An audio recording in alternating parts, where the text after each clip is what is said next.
I'm heading to the Alpine Scout Camp Leaders Lodge, about 90 miles from New York City, to meet Cedric Bodley of the Greater New York Council's Boy Scouts of America. Cedric, I'm investigating a society ball that was given in New York City at the Waldorf Astoria in 1933 as a fundraiser for the Boy Scouts.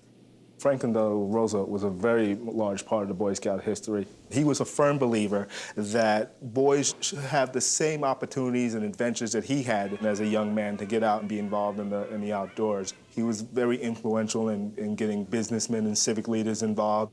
Began in the United Kingdom in 1907 by British Army officer Robert Baden-Powell.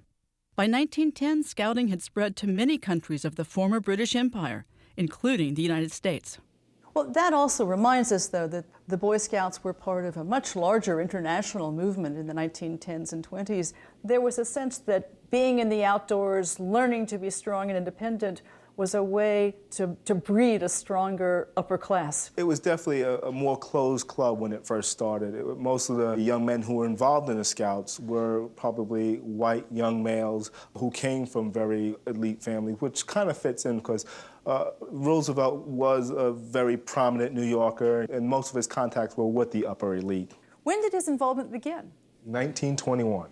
So it was right when he had contracted polio, and he must have become even more interested in the kinds of sports and outdoor activities that he felt he was now not able to do himself. He was very involved. We even have pictures of it. So that's him, and that's when he's still well, he's standing. Yes, that's probably one of the last pictures that was taken before he contracted polio. Actually, 2 weeks after that picture was taken. Cedric explains that with the Depression came a serious threat to the future of Scouting. This very camp was feeling the pinch just like everybody else. Right here, it says here that the Boy Scouts of America, they had mortgages due in 1932 and the funds were unavailable. So in 1933, this very campground that was very dear to Franklin Roosevelt could have been foreclosed upon. That would be a possible reason for having a fundraiser that very year. Oh, most definitely. Cedric tells me that just prior to the Waldorf benefit, FDR signed legislation to create the Civilian Conservation Corps. Modeled in part after the Scouts, the CCC would become FDR's most popular New Deal program, giving employment to 500,000 men and boys, mostly on rural conservation projects.